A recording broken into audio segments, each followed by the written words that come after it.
ngo yo Samuel comedy yo ni cyamamare Jiblo oji unavukiye kubaha ikofi G nako navukiye kubaha umwanzuro ukakaye G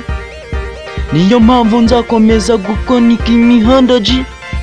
ahasenyutse nzajya mpasenya ahashinyitse njyaza amasenya nako mpasenya nako mpubaka tu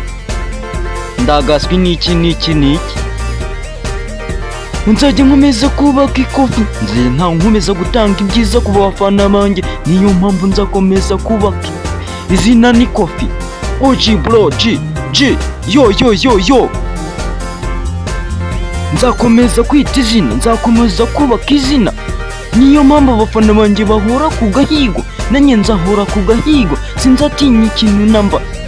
sinzahura n'ibica ntege nke nimbicamo nzabicamo nihuta cyane nzarwana na benshi nzabatsinda nibaza ntsindira henshi nzabatsinda nabazatsindwa bazatsindwe nzakomeza urugamba nirugera ahakomeye nge nzakomeza intara nizirangira nge nzakomeza kwita izina niyo mpamvu oji bro niyo mpamvu bagezaho impanuro nk'izi G sawa Samuel comedy.